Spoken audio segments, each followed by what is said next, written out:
Warning, the Stone Age Gamer includes a lot of bad language. Cover your mother***ing ears.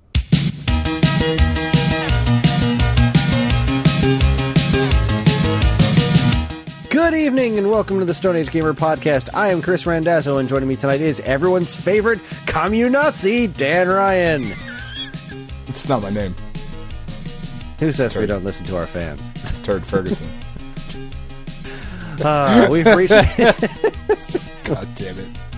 We've reached the end of another month, and sadly we won't be ranking every kart racer ever because we don't have the kind of intelligence or time to play them all. But it does mean... Go ahead. You were going to say something. No. I believe in you. No, we don't have the time, is what I was going to say. That is also true, yes. I have intelligence out the fucking wazoo. He's got enough for both of us, and thank God for that. Anyway, it's another month, and that means it's 10, 20, 30, 40 time. Will Dan and I manage to stay awake through the entire massive ordeal?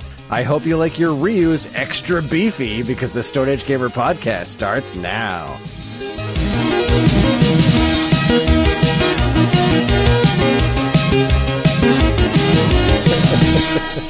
Hi everyone, this is episode 399. It's the week of February 25th 2022. How's it going, Dan? You excited about Street Fighter 6? I am excited about Street Fighter 6, man. That Bearded is Ryu? I don't even know how you could see the beard past all the pecs. I'm into pecs, first of all. I love that dude boobies. Is wide. The art direction has gotten so weird in the Street Fighter games. Yeah, I'm not liking what I see so far. Granted, it's pretty early on. I'm curious to see what will happen in the future. Street Fighter V, there's a lot about Street Fighter V that I don't like. Though it is genuinely more fun to play now. Not a big fan of a lot of the characters the new characters. I don't really like them very much. Which is weird. Because I guess it's not necessarily weird. Like, on one hand, I want to say, oh, I just hate new things. But no, I loved everyone they added to Street Fighter 4. I hate all new things. New things are stupid. I like old stuff. I only want the old stuff. No, man, I thought all the new additions for Street Fighter 4, they felt so Street Fighter-y, you know? Like, yeah, weird-ass Hakan and El Fuerte and Sea Viper, like, they were great. And then this new one's like, all right, Rashid, he's a tornado. Isn't that cool? He's a tornado with an eye, a Saiyan Scouter. And then this guy, he's just Abraham Lincoln, but he's fucking ripped. What? The fuck? Yeah, it didn't really do it. Didn't really do it for me. I wasn't a big fan of the fact that it was a PlayStation exclusive either. I think Street Fighter should be for everyone. So I don't know. We'll see what the new one has to offer. They haven't announced any sort of exclusivity deals yet, so I got my fingers crossed it's going to be everywhere, or at the very least on the two powerful platforms. You know, if it doesn't come to Switch, you know, I'll understand. I'm not going to be upset about that. If it doesn't come to Xbox, though, I'll be a little cheesed. Yeah, it's one of those things where, like, fighting games should not be exclusive. They should be cross-platform. Yeah, they should be the least exclusive things possible. Everyone should be able to play them. Yeah, against each other. You should just be able to, like, log into some sort of, like, cloud gaming service. And I know that we hate cloud gaming right now, but, like, a fighting game should be like a decentralized kind of thing, you know, where you could just, whatever platform you have, you can access it, because it's a fighting game, man. It's like the whole point. Yeah. Cultivate a community. Get it out there. Yeah. Now that we're all online, that's what we do, right? Right? Community building. Yeah. Cloud. What? What is Jabberwocky? Sorry, I was watching a lot of Better Off Ted this week. Jabberwocky will change how we do business. Oh my God, what is it? I don't know. It's not an actual product. We made it up. It's a really good show. That's what I did all week. I watched Better Off Ted, and then a bunch of Brooklyn Nine-Nine. That's it. I'll play video games. Video games are dumb. Bunch of stupid shit. No. What did I play this week, Chris? What did I do? Make it up for me. Well, we both played the test of the Switch version of the show, right? Let's talk about the tech test that was available for the Nintendo Switch console for MLB The Show 2022. Nintendo Switch family of consoles, Dan. Family of consoles. That's right. There's multiple. Okay, let's talk about it. All right, good. Get it out of the way. As I said in the Discord chat, and if you're not in our Discord chat, you really should be, because it's a wonderful time with wonderful people. The game is Bowling Shoe Ugly. Yeah, as Dan said, Bowling Shoe Ugly. That's I would take it a step further and say defective Bowling Shoe Ugly, because the problems that I had with it, I did feel that it looked a lot better when I played it than what I saw in that trailer. Now, I'm not saying it looked good. Right, that's different. Please don't misunderstand me. Let's see. It does not look good. It does not look good. Let's change that. It looks, because it does the act of baseball that is happening on the field, the animations, all of that does look good. Yeah, like it's smooth. It wasn't super choppy. You know, like you weren't skipping frames and whatnot. So it was easy enough to read pitches and whatnot. Swings looked fine. It just looks old. Yeah, it looks better than the PS2 version, which is not but not by much. Not by a ton. It looks like the PS2 game in HD. So I'll give it that.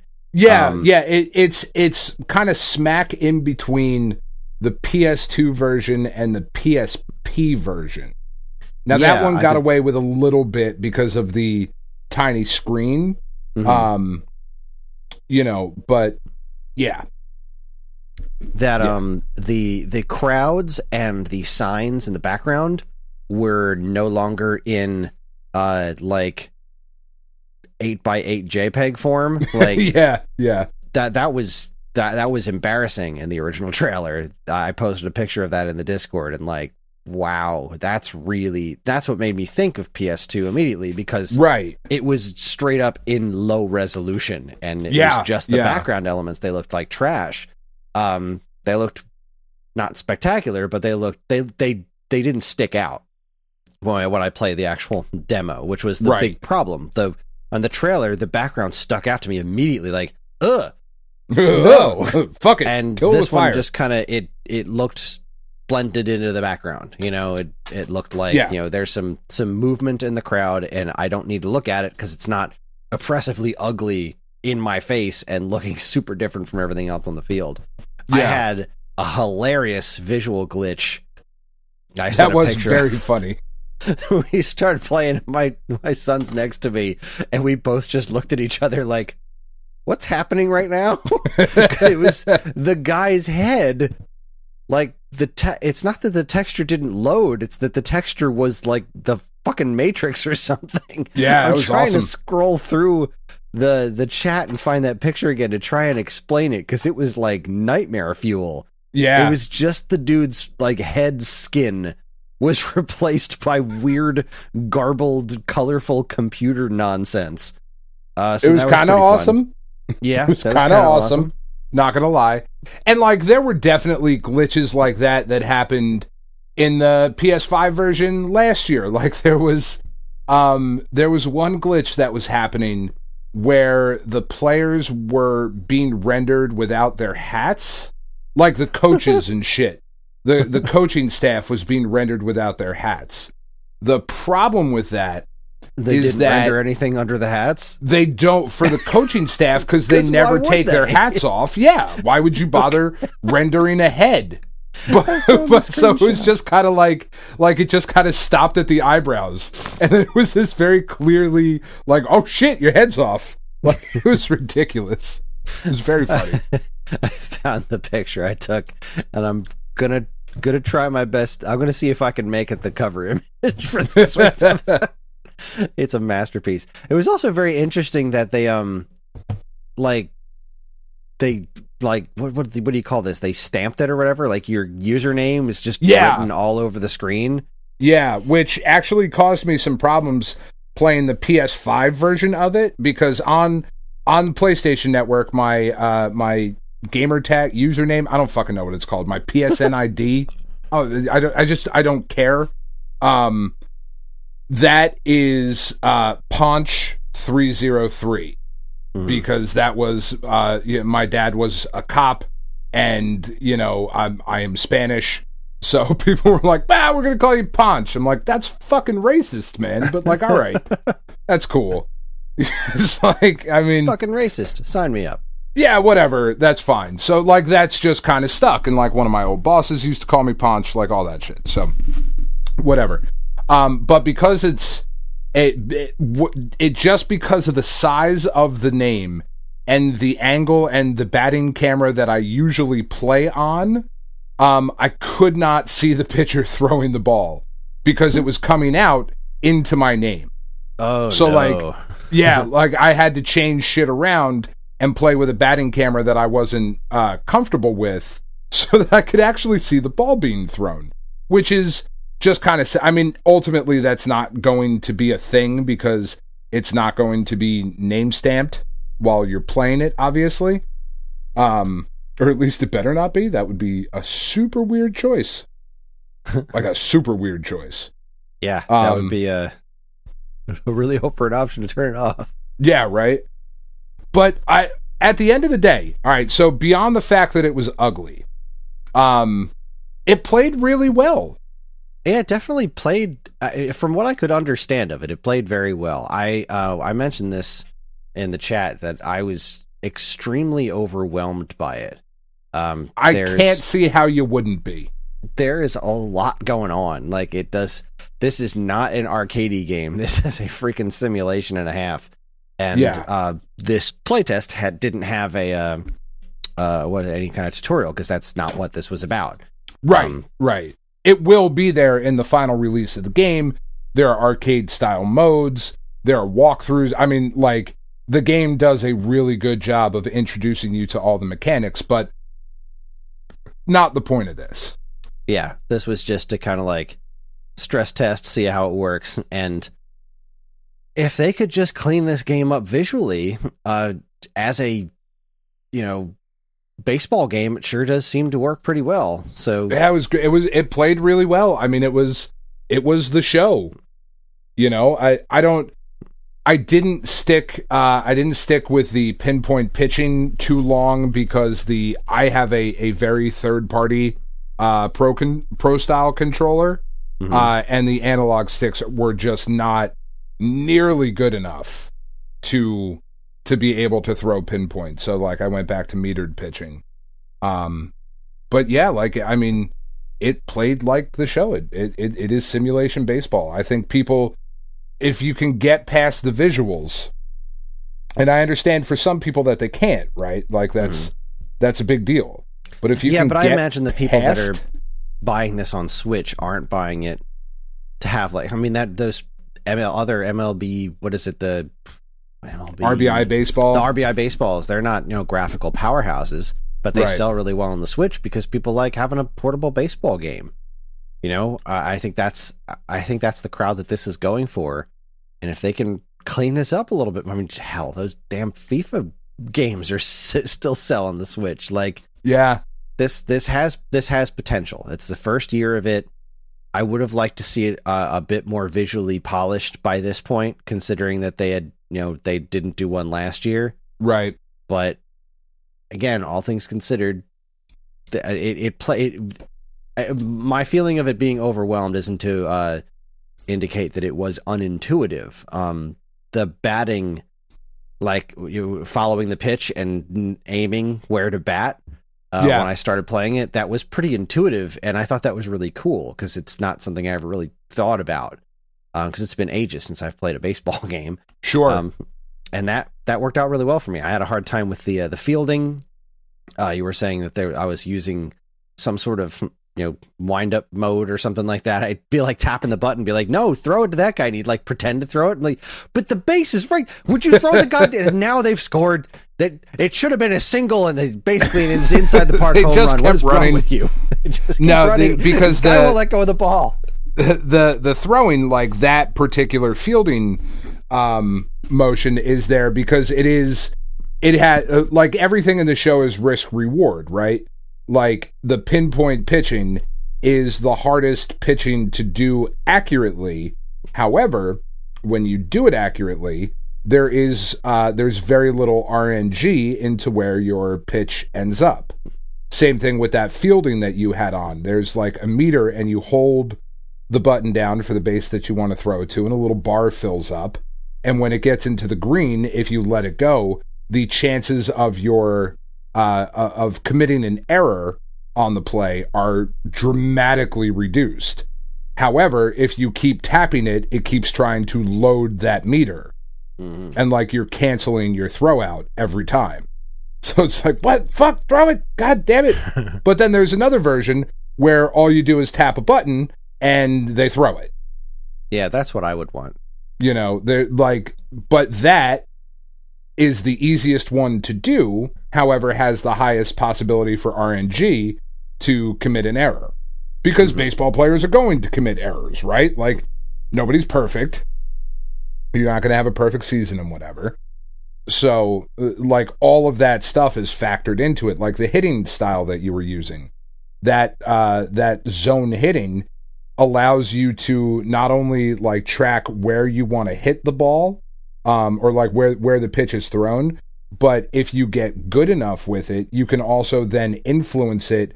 If you hit underneath of it, it'll be a fly ball. If you hit over top of it, it'll be a ground ball. You can kind of like, there's so much control that you have in there. Or you can just switch it to directional, which is what I play on, which is just see ball, hit button, and kind of let whatever is going to happen. Yeah. I like that. Yeah, if like I said, if you can get past the graphical like shittiness of it, and it's not even shitty. It just, like I said, it just looks, it's just not what you expect from a brand new baseball game, right? Yeah.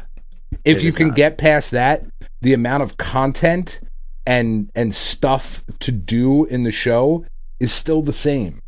And like spoilers for the article that I wrote for Nintendo Force, but the final update to the show, the last new card they added was a Shohei Ohtani card that they added when they did the reveal that Shohei was going to be the cover athlete. So like they were still updating the game up until late January. That's absurd. Like that is absolutely ridiculous. And on top of that, all of the like user created stuff, like logos and rosters and old players that aren't in the game because they're not part of the MLB Players Association anymore, or they're just assholes like Barry Bonds, who never was. Like all of that stuff you can go just download. And like I just was checking it like a week or so ago and pulled it up, and somebody had done a roster update with all the free agent signings that have already happened this year. So like the community is still updating the game as well. Like it's a crazy amount of stuff to do. Yeah. Still very highly recommended. I was very impressed with how it played. Yeah, I agree. It was certainly not a terrible experience, and it was a little weird, a little ugly, but bowling shoe ugly. Yeah. I was somewhat impressed by it. So huzzah. Huzzah. I do want to so we did that a bunch. Yeah, that was cool. I'm glad you did that. Yeah, I did. And the PS5 one obviously looked better. Playing co-op games was really cool. Like, it's a really cool feature. So the way that the co-op works, did you play any co-op on the Switch?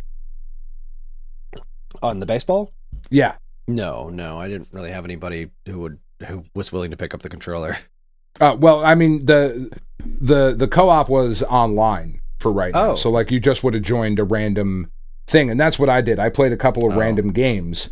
What was really cool about it, though, if you play a 2-player game, one player is responsible for the pitcher and catcher, and the other player is responsible for all of the other fielders, and then you take turns batting.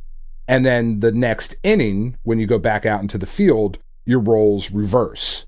So if you were the pitcher and catcher, now you're the fielders.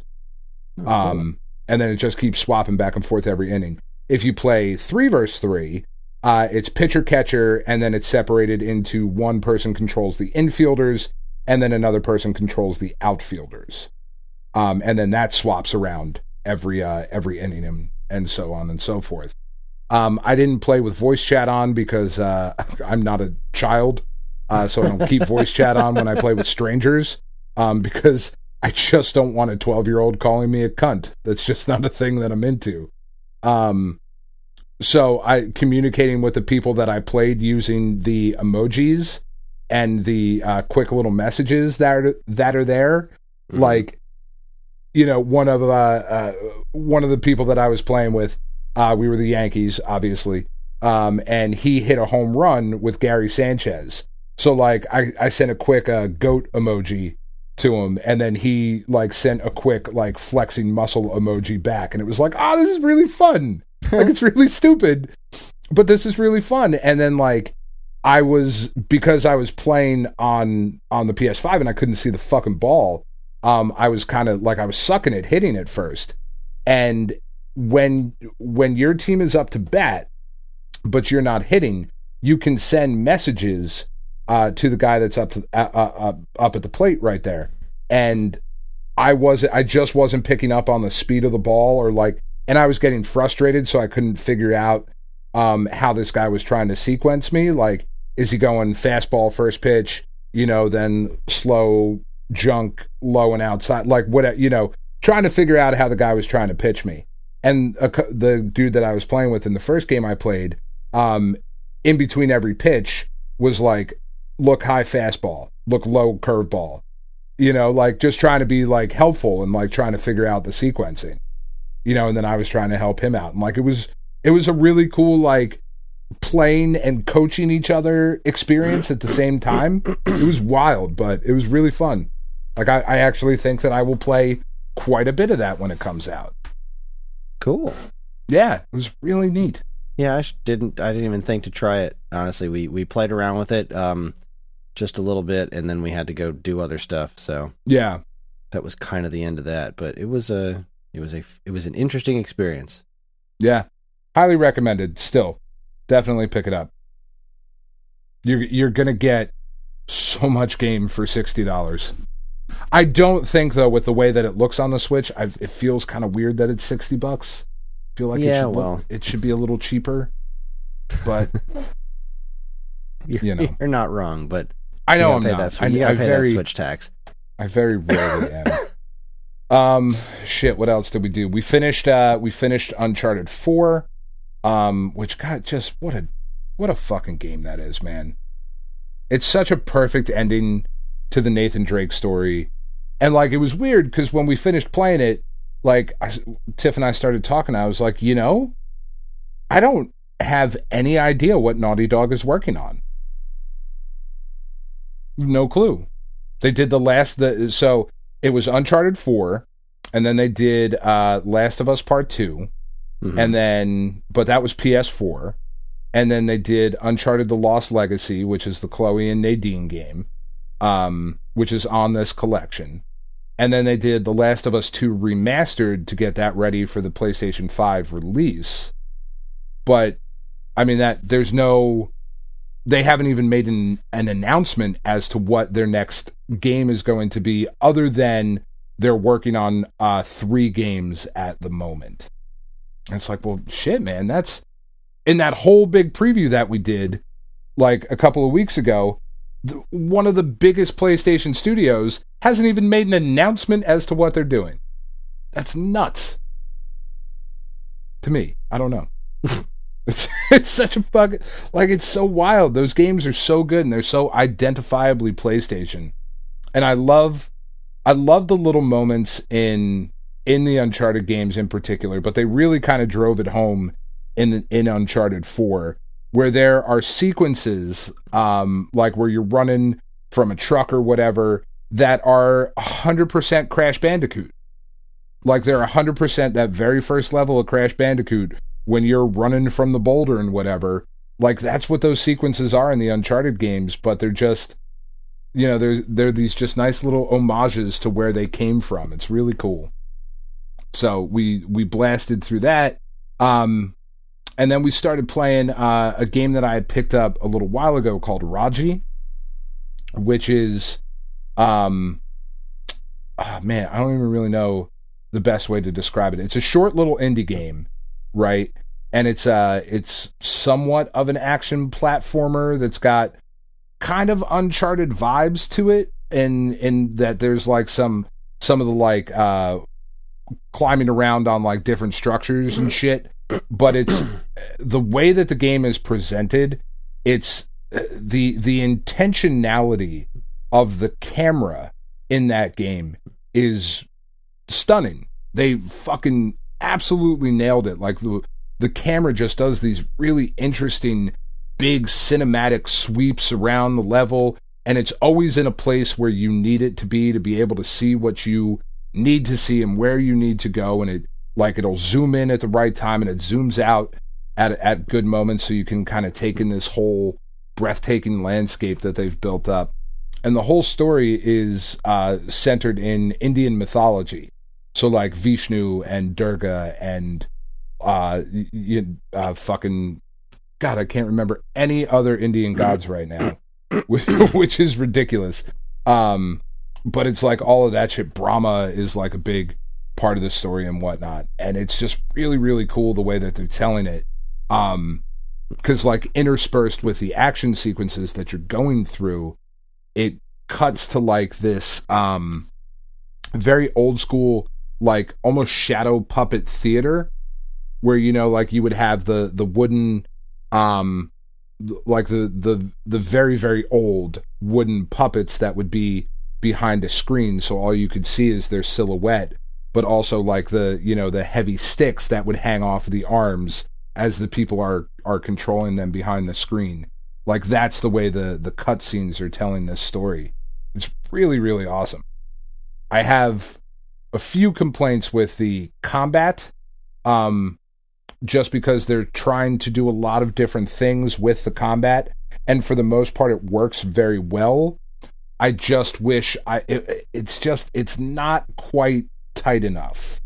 Like in the middle of a fight, you've got 5 or 6 enemies coming around you, and I would like to be able to, in the course of like hitting this guy and then rolling over here to hit that one and then jumping and bouncing off this thing and whatever, you can't really cancel out of moves into a dodge as well as you can in something like God of War, right? Like, you know how in God of War you're in the middle of a combo and you hit to roll out of the way, and he's out of the way. You know what I mean? The combo immediately stops, and you can then chain that into other things.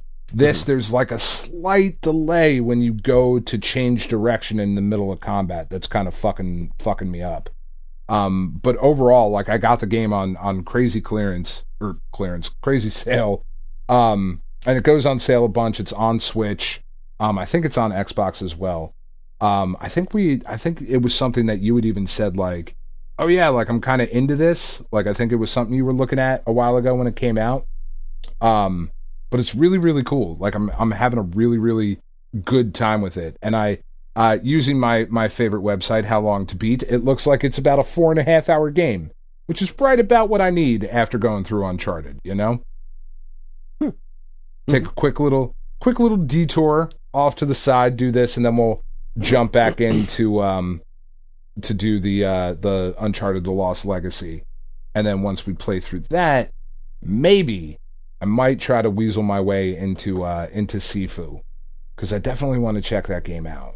And I feel like it's going to go on sale pretty soon. You know, I feel like it's a weird game that'll end up in like the, hey, we really want you to play this game, so it's like $5 off. You know what I mean? Something like that. But I like a deal, Chris. I like to get a deal.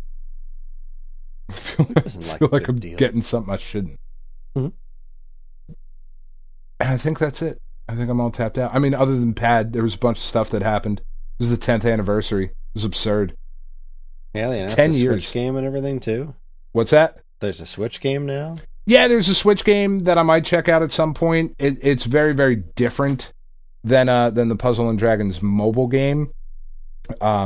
It's all like pre-constructed teams and shit. It does have user-created dungeons, which sounds kind of cool. Like I will definitely I'll check it out at some point. It's $5, I think, on the Switch. Oh, wow. Yeah, like it's very cheap. It's very cheap. On the 3DS or the DS Mario one or whatever that was like a full price game. I kind of assumed it was going to be a lot more than that. Well, yeah, but that had Mario in it, so it's got to be full price. It's a valid point. Mario does not take a discount, Chris. But yeah, like it's all preset teams, and like the egg machine that you roll is it's finite. There's only a certain number of things in there, so you can never get dupes, which is kind of cool, but then it doesn't really matter what you get out of there. Mm-hmm. You know, like they're just avatars and shit. That being said, like I'll still check it out at some point. That was like they factored that into the 10th anniversary stream, but I kind of checked out at that because I woke, because I'm an asshole. I woke up. The stream started at like 6:30 or 7 o'clock in the morning for us, and it was fucking 3.5 hours. And I watched it. I don't speak any Japanese, but I did indeed watch the 3.5 hour stream. And like it's just wild to me that this game, when this game came out, I just looked it up because I was curious. One of the most popular phones when this game came out was the iPhone 5. People played a lot of Pad on the iPhone 5, also on the iPod Touch. I don't know if you remember that old chestnut. Mm-hmm. The HTC View, I think, was one of the other ones. Like these crazy old, like if you think about what your cell phone was like 10 years ago, if somebody tried to hand that to you now and be like, here, use it, it's a cell phone, it's a smartphone, you'd be like, well, get the fuck away from me. I'm not using that piece of garbage. Absolute garbage. Why the fuck would I use that? And like, I was reading, falling down this kind of rabbit hole on Saturday or Sunday or whatever that I was looking it up. It was like, reading a review for the iPhone 5 and people talking about the eye-popping 4-inch screen that iPhone has just unveiled with its crazy high pixel resolution of like 326 pixels per whatever. It's like, Jesus. We've come a long way in 10 years, man. And this game is still, like, no sign of stopping, even a little bit. They're like, yep, we got new collabs and old stuff coming back, and we're bringing Hunter Cross Hunter back. That's a big thing that apparently, like, the last time that collab ran on Puzzle and Dragons was, like, 7 years ago, I think. So they're just totally reworking it, and it's a brand new machine, and they just added a whole new bunch of Godfest exclusives and had a crazy Godfest where it was 20 stones per roll, which is a lot. But you were guaranteed a minimum 7-star in there, like no bullshit, like Pantheon dupes in there, which was really nice. They introduced new exclusives, like 8 stars that they've never had before. It was fucking crazy, man. It's like, goddamn. And they gave away like 200, or I think on Saturday, the day of the 10th anniversary stream, if you logged in that day, even if it was your very first day logging in, I think you walked away with like almost 300 stones that they were just like, here, have this. It was pretty sweet. I'm pretty happy about it. Who doesn't like free stones? Everybody loves free stones. Unless they're kidney stone. No, even those. It's fine too. All right, I think that's it. I feel like you're going to get some people who will strongly disagree with you on that last one. Nice. I don't know any better. I've never had them. So, I don't want them, I don't think. Like, even if they are free. but I made a couple TikToks for the dogs, and one calling fun Billy Joel song for the longest time. How long has your teenager been an asshole? Yeah, that was pretty funny. That was that one was solid. I enjoyed that very much. That was pretty good. Both of my children reacting. Yeah, so follow me on TikTok at what is it, Dan Ryan 303, I think, 303. I don't know, Chris. You should know this about me. I accepted it and moved on. We'll put it in the show notes. We'll put it in the show notes if I remember. So no, maybe next week. Maybe for episode 400, Chris. I only promise to try. Again, and I cannot stress this enough. Oh boy. All right, let's see. What have I been doing? So I missed an entire week of Psychonauts. I'm pretty upset about that. That sucks. Yeah, it's been a week. I haven't had any time, like, we finish up watching TV or whatever, and it's like, I can't stay awake anymore. I can't do it. I think I tried playing it, and I started falling asleep after, I don't know, 2 or 3 minutes. I said, well, damn, dude, I guess I'm going to bed.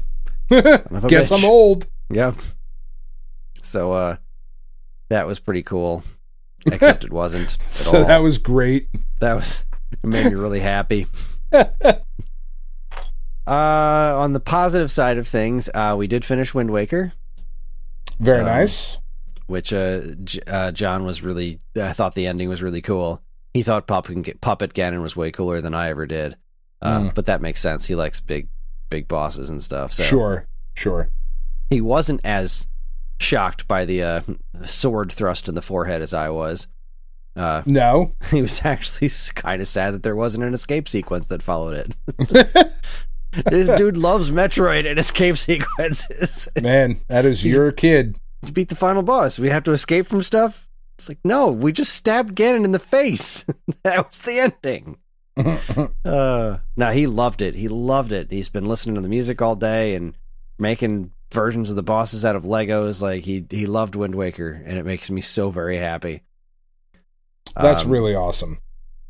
So we did that before we went away. We went over to my in-laws for the weekend, and God, that sounds terrible.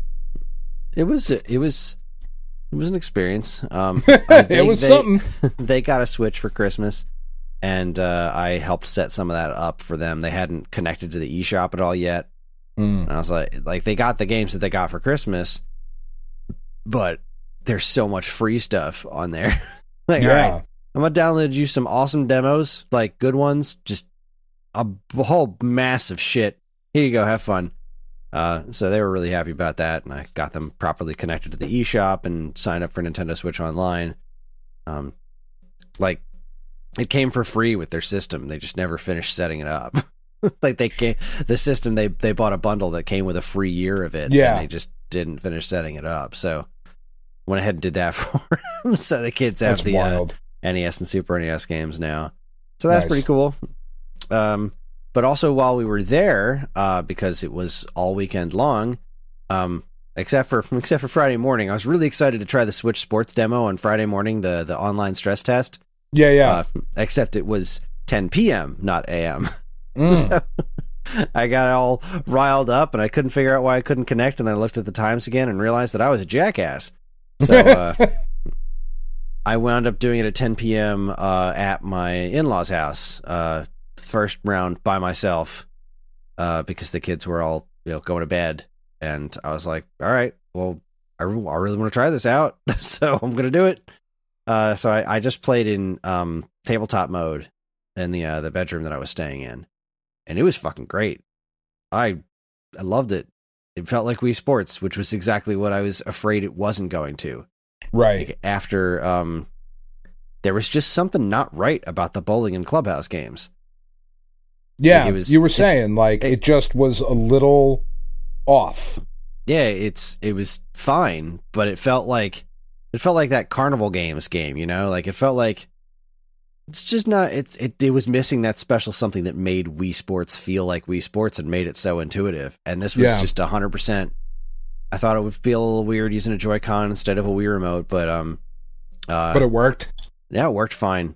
In fact, one of the things I liked about it was, if you remember in the bowling on the Wii, you would use the D-pad to move left and right, and then you press A, and it would change to changing your angle instead of left and right, instead of moving your character left and right. Yeah. Well, since each Joy-Con has 4 face buttons, or technically D-pad and an analog stick, one moves your character and the other one changes your angle. It's pretty nice. That works. Outside of that, it was set to the simple mode that they didn't even give you an option to check anything out. There were very few options because this was literally just testing online strength. Right. I'm also technically not allowed to be talking about this. Oh no. Oh, that's right. Because they did this whole thing where you're not supposed to talk about it or share anything about it. Like, all right, sure. Okay, Nintendo. I'm gonna. Please, do you know how excited I would be if somebody from Nintendo listens closely enough to this show that they're like, those fucking assholes were talking about this. Get them. That would make me so happy. That would definitely make my day. I feel like we've arrived. So in the Wii version, you could do the whole, like, the standard mode where you hold the button, go back, and then let go of the button to let go of the ball. And this one, it was like the simple version where you just hold the button and keep holding it and then do the swing. That was it. So there was no option to not do that, but there's no indication of whether or not that's not in the game, because you couldn't access any of the options menus, really. You couldn't design your own character. It was just like there was a handful of presets, random presets you could pick from. So the bowling was super cool because the bowling was this like tournament mode where you bowled against, I want to say 9 other people. So it's like 10 bowlers at a time, and you all bowl at the same time. And you just that's kind of cool. So instead of waiting for everybody else to take their turn, everybody's turn happens at the same time. You have to wait until everyone finishes their turn. So you all take your turn, you start your turns at the same time, but it made everything go by really quickly. And I got to do 2 matches of bowling because you didn't get to pick which sport you did either. It was just you hit random and you land in whatever sport they put you in, which was the only 3 they had up for the online test for bowling, tennis, and the sword fighting. Okay. So I got second place in my first bowling tournament, which was really cool. And I made it to the semifinals in my second bowling tournament. So that was great. Bowling was definitely my highlight. Then tennis worked just like it did on in Wii Sports Resort, so it felt more like the the more updated one with the Wii Motion Plus and whatnot. That worked out great. I did play again the next day for the stress test. We were all home. The kids were all there, so the kids got to play the 2:00 in the afternoon one. And my nephew Dylan loved the tennis one. That was his favorite. That was really fun. You would do co-op tennis, so it'd be like you doing doubles against 2 other randos online. And that's cool. Yeah, it was pretty fun. It worked out really well. It was being used to playing a Mario Tennis a bunch lately. It was kind of fun to go back to the simplicity of Wii Sports Tennis, where like you don't move your character; it's just all you do is swing. So that was kind of fun. We then went and played Mario Tennis again later that day, which was even more fun. But the Switch Sports Tennis felt like Switch Sports Wii Sports Tennis, which was great. It's pronounced Spoko Square. I thought it was Spoko, but it's Spoko. That's how they said it in the game, so that's something new. And then there was the sword fighting. This was a big improvement over the sword fighting in Wii Sports Resort, which I didn't expect. I figured this was going to work pretty much the same way, but there's a lot more to it. It's a lot more thoughtful. Because in the Wii Sports Resort one, anytime kids played, it would just basically boil down to shake the remote as fast as you can. You just go whack, whack, whack, whack, whack, done. And in this one, you can't really do that. Because comboing at one another, there's like better reaction time or whatever, or like recovery time, so that you can't really just thwack, thwack, thwack. You have to kind of like, if you're blocking vertically, and somebody swings horizontally, they'll get stunned. And same thing goes, like if you're blocking diagonally and they attack you the opposite diagonal, they'll get stunned. But you can't get a combo in after that. You can really only get one hit in after that. So the matches don't become this big, like, I messed up once and now I'm dead. It makes them a lot more like you have to earn each hit that you get. So there's like there's 3 different modes you can play in. Like you can choose standard single sword, a charged single sword option, or if you are playing with 2 Joy-Cons, you can do 2 swords. Ooh. Which, I mean, struck me as incredibly unfair. I lost the hell out of that match that I played against somebody with 2 swords, and it was like, I just got absolutely demolished. But it's neat. It was a lot. It felt a lot more thoughtful than the stuff in Wii Sports Resort. So that was super cool. It's got a really nice presentation. I can't wait to see more of it. I want to know what more it has in there as far as like customization options of these not me new characters. Because they're definitely not me's, but they're a thing. But they're kind of me's. They're really not. They don't look anything like me's. They don't have the weird bulbous heads. I'm very curious how far the customization goes on them, and I'm curious how far the me customization goes too. Those are 2 big question marks for me. But I really liked what I played. I fell in love with it immediately, so that was lovely. All right, that sounds awesome. I'm glad it was good. You know, that's such a big, important title. Yeah. Like, it really is at the end of the day. It's a big, important deal. You want it to be good. And I want this to be a thing that continues on forever. You know, I don't want Wii Sports to end with the Wii. I wanted it to be something that kept going, and I was surprised that it took them this long to do it on the Switch, though if I'm really thinking about it, they probably waited the right amount of time to distance themselves from the Wii and also have there be some nostalgia for it instead of like just, you know, here's a sequel to a thing that was popular. Yeah. Yeah. Because, you know, they, the sequel, the Wii Sports Club on Wii U didn't really move the needle at all because it was on Wii U. So this is going to be the first time most people are playing a Wii Sports type game in HD, which is pretty cool. That is pretty cool. I liked it very much. Let's see. I had really wanted to start Chrono Trigger today because now that we finished Wind Waker, the original plan was to move on to Portal, but then they announced those new versions of Portal, so we're just going to wait on those. Yeah, you are. And I was going to start up Chrono Trigger because I think I could probably get that done before that Kirby game comes out. So right, I'm pretty excited to jump into that.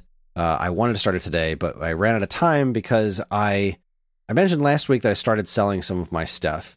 Yes, and it did all right. I sold a handful of things from my first set of pictures. I had a couple of people say they were interested in things and never got back to me on it. So, whatever. I expected a similar result when I posted what I posted up today. In a different group, I posted 12 of my random loose Super NES boxes and manuals. Okay. And it turned into my entire fucking day. Like, this is all anybody cared about today. It was... I struggled to get anything done except for that and like all the people that were messaging me. And part of it was my fault because I wanted to be a nice guy and let people know that when they wanted to buy one of the boxes that, oh, I also have a bunch of other stuff. I don't have it priced yet, but if there's something specific you're looking for, I could see if it's there and, combine shipping for you. Right. And that turned into, could you show me what you got? And I'm like, I have 2 short comic boxes full of flattened boxes. This is going to take some fucking time. But everyone was real nice about it, and people kept buying things. So yeah, I mean that is a big plus. Yeah, I sold a decent amount of stuff, which is a minute fraction of the amount of stuff I actually have. Right. And there's a whole bunch of people like still, chomping at the bit, like, all right, let me know when you post your next thing. I'm like, I'm just gonna grab fewer items because 12 was a lot because it was immediately after I posted it. I walked away for a minute and I came back to like 8 or 9 messages from different people. Like, can I see closer up pictures of this one? Can I see this one? And like everything sold except for Wild Snake and Wings 2.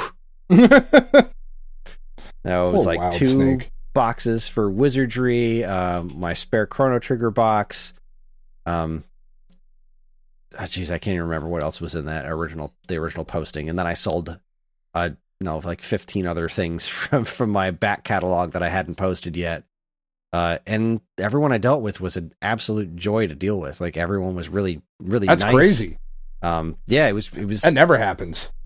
I think everyone was really happy with the way I priced things. Because, like, the only other posts I see on this site, most of them have been, like, the first comment's always like, why is your shit so expensive? Yeah. And, like, I just kind of looked at where this stuff was with price charting and went a good, like, maybe $10, sometimes $15 below that. Yeah, that's awesome. Because why not? I'm trying to make money, but I'm not trying to make, like, all of it. Sure. I want the stuff to go to good homes, to people who want them. So, yay. People fun. have been doing that with the new set of tops just came out. And people have been posting like stuff on the Reddit of like Mike Trout pack fresh $60 or best offer. It's like, motherfucker, that's like Mike Trout's year 12 card. It's like a common. It's 10 cents at best. At best. People are like, well, I'm just trying to move stuff, man. Like, okay. Good for you. Yeah, no, good for you. Good luck. No interest in. I know what I have, but I also have no interest in ripping people off. So right, because you're not a dick. At least I try not to be. I mean, you're kind of a dick, but not to strangers. No, only to people I know. You got to be good friends with me before I try to fuck you over. It's a weird quirk about you.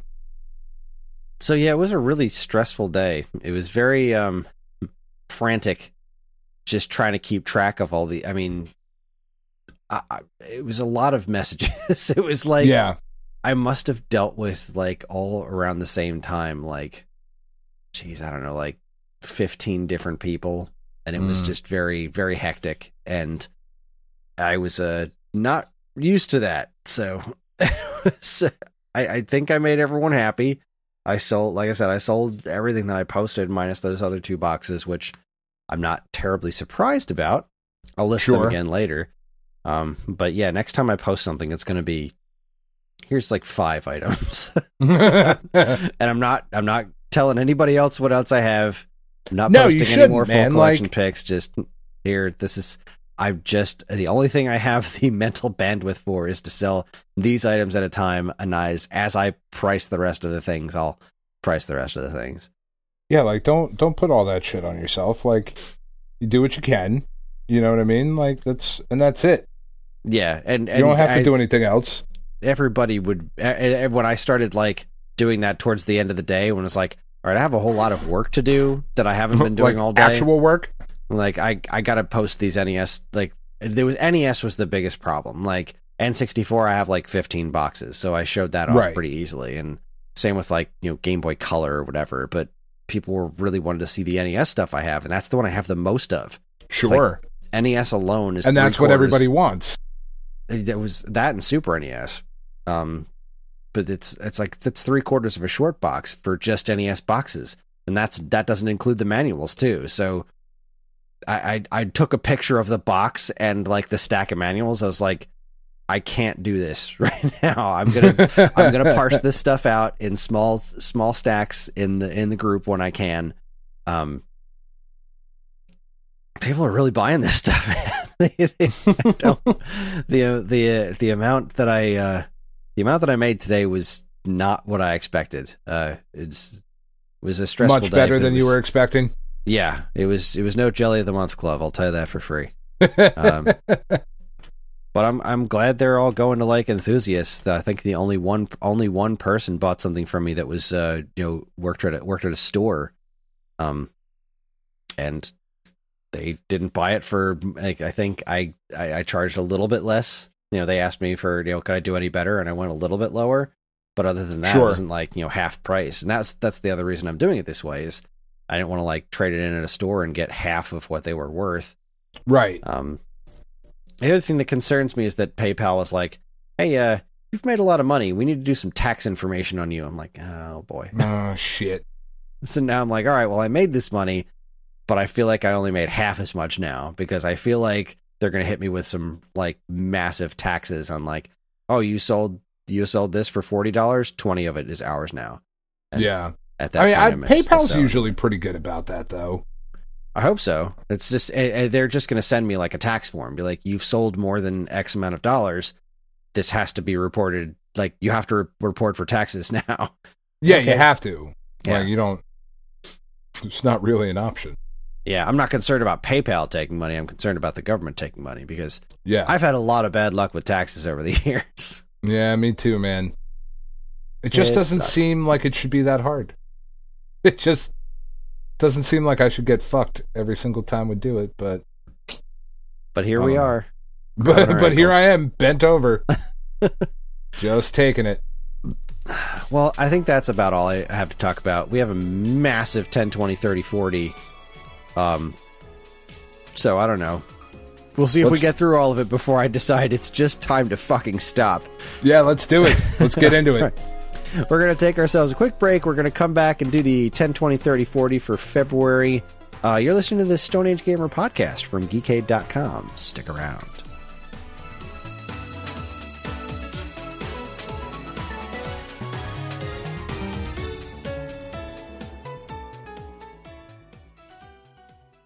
And now, here's a quick look at some of the other original content available now from our partners and Geekade.com.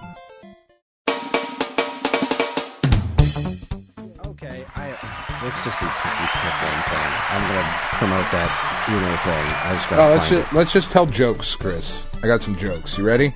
I'm ready. What do the Sixth Sense and the Titanic have in common? I don't know. Icy dead people. It's pretty good, right? It's great. All right, let's see what else I got. Oh, how do you sell a deaf guy a chicken? I don't know how. Do you want to buy a chicken? You have to get louder when they're deaf. He's deaf. He can't hear at all. No matter how loud you get. So, there are two potatoes standing on a street corner. How do you know which one's the prostitute? I don't know how. It's the one with the sticker that says Idaho.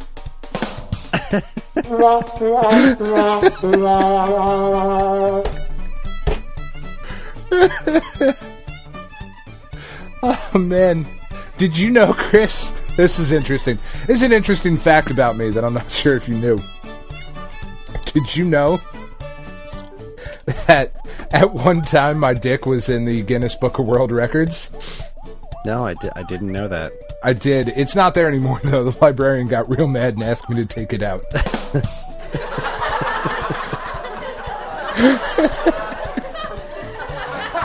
This is what we're doing instead of commercials this week, it seems. I didn't have time to write commercials. So Dan is defiling libraries. What else you got for us?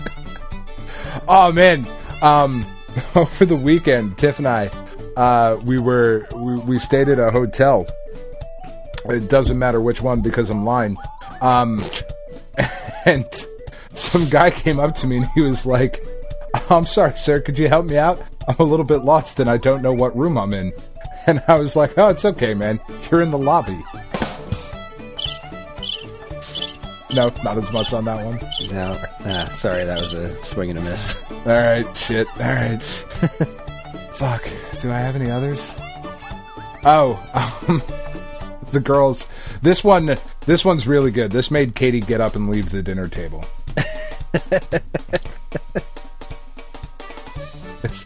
Did you hear about the rainbow that was committing crimes? No. He got sent to prison. Ooh. It was a light sentence.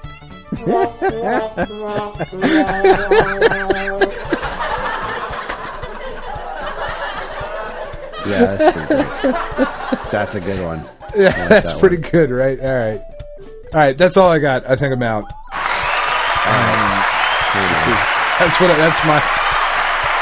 Evan will not. You will not be cutting all of this out. How dare he? He just messaged our Facebook.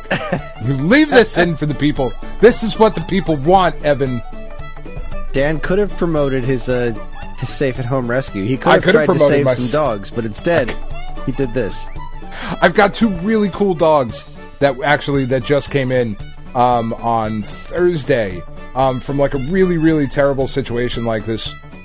There's this family, and the mom died like unexpectedly, and the kids are like young, like in their early 20s, kind of young, and can't take these two dogs. So I have these, they're like pug mixes, but one of them is like, he's a brick shithouse.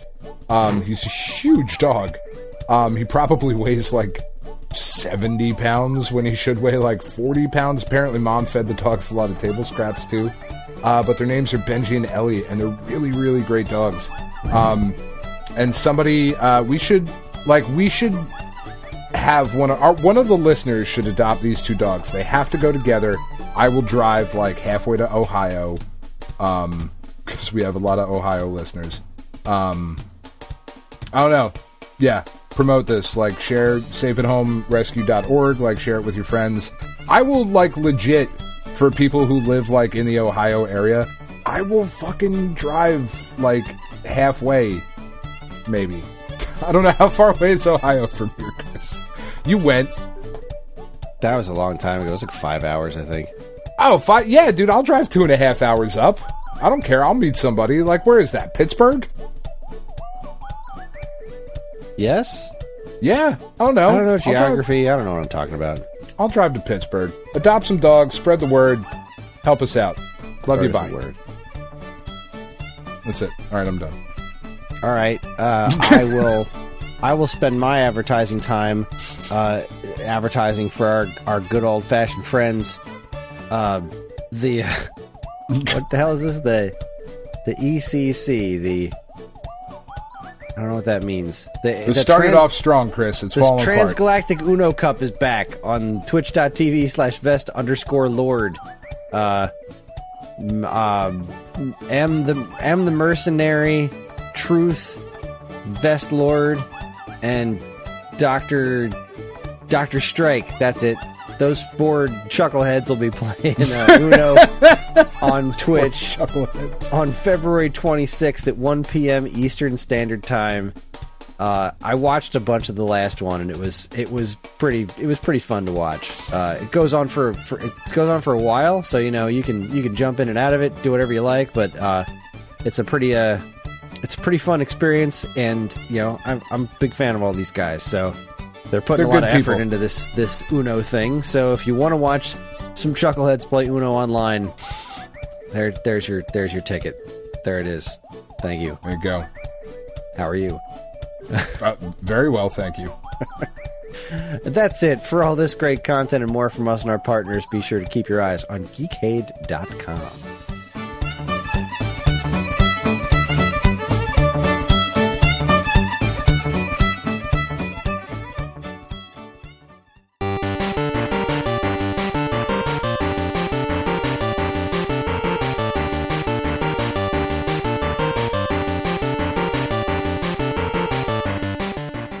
Okay, so we are back. Let's talk the 10, 20, 30, 40. This is where Dan and I travel through time, 10, 20, 30, and 40 years into the past to talk about notable releases on the various platforms that released in those times. So let's head back to February 2012. We're looking at the PS3, 360, Wii, 3DS, the DS, and of course, the launch of the PlayStation Vita. God, there really is. You weren't kidding. Yeah.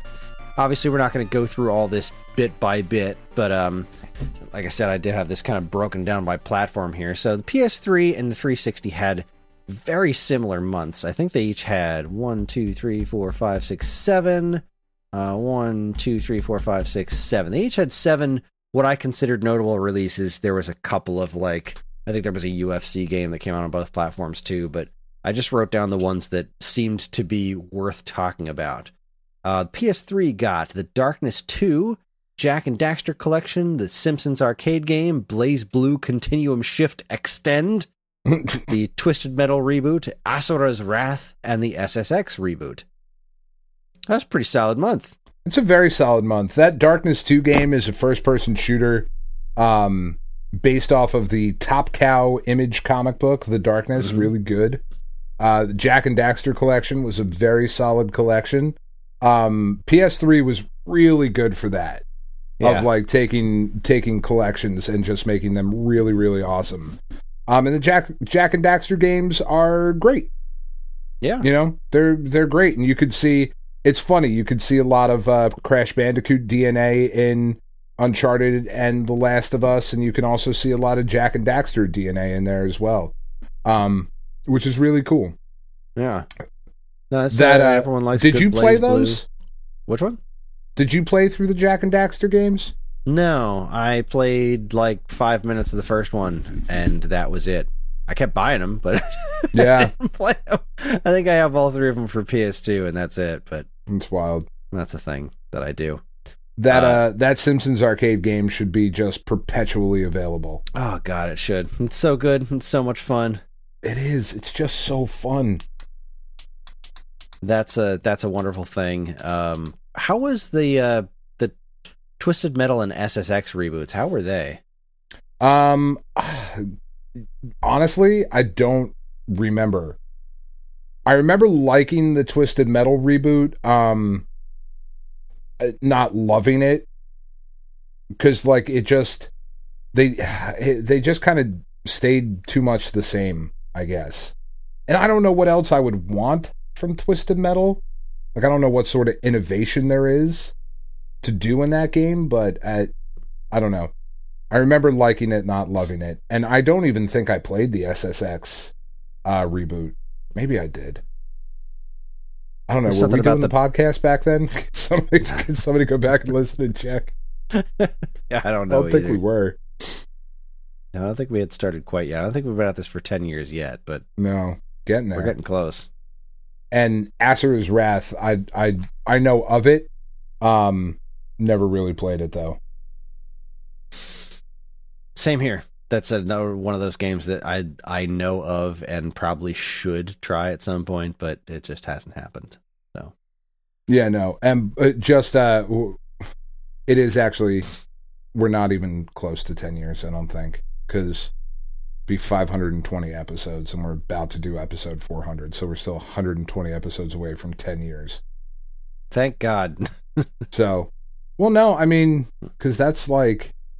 It's a little over 2 years away, so we've been at this for 7 years. God damn! All right, so the 360, the 360. I don't want to think about that. Also had Darkness 2, Simpsons arcade game, Blaze Blue, Asura's Wrath, and SSX. The different stuff here was Double Fine, Happy Action Theater Connect. Yeah, and Alan Wake's American Nightmare. Are you sure Alan Wake's American Nightmare? That's not American McGee's Alice American Nightmare? Is that not a thing? Am I crazy? Alan Wake's American Nightmare. Nope, I'm not wrong. Okay. He's standing there. There's a picture of him with a drill or whatever. I'm looking it up now. Oh yeah, no, don't know that. Also, that's a nail gun. I didn't know. Yeah, sure, whatever. That's most definitely not a drill. That's a pneumatic nail gun, but it's okay. I didn't know this thing existed until. No, I've never seen this before. Together. It's totally new to me. So I thought you had done some weird amalgamation of American McGee's Alice and Alan Wake in there. Nope. All right. Well, it's just that weird. Okay. PS3 and 360. Perfectly serviceable. Solid month. February. Yeah. That's honestly that I think it's a little bit better for the PS3 because it's like, there's not a ton, like if I'm not into Twisted Metal or SSX, but like, oh shit, this Simpsons arcade game, you know, which obviously was on the 360, but that Jack and Daxter collection was really good. Yeah. It's really good. All right, the Wii though. Darn nice. Yeah, the Wii though. Poke Park 2, Wonders Beyond. Woo! I feel like that game must have sold pretty well, but boy, this is a yikes. The Wii was really not doing so hot at this point. This was so far past the white hot glow of the Wii Sports, and everyone bought the system, but nobody bought the games. There was a handful of games that did well on that platform, but that install base was not interested in buying more video games. No, you hear that, they Tommy? had what they wanted. Yeah. Are you listening? I know you do. However, while Poke Park 2 is a thing, this also saw the release of one of my absolute favorite games of that entire generation, Rhythm Heaven Fever. which is a absolute masterpiece of a game. It is so wonderful. I wish they would port that to Switch or make a new one. One or the other. I don't care which one they do because there's not a bad Rhythm Heaven game. There's technically but three not a different system ones. seller. No, not a system seller. And in fact, the game was a kind of a hard sell to begin with. Yeah. I sold as many copies as I could in any store I worked in, but wowzers, this game is so freaking good if you like rhythm games at all. It's really weird. It's one of the best looking games on the platform. It is just an astonishingly well-made game with such great music and great everything. It's so fun. Love this game. Yeah.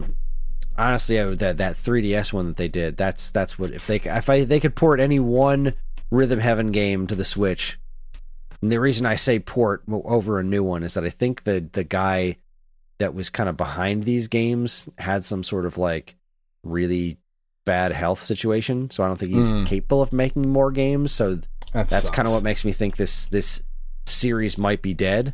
But you know, who knows? There's lots of people in the world who can make rhythm games. Who knows? Maybe they could recreate that magic. Either way, Rhythm Heaven Fever is better than anything released on PS3 and Xbox.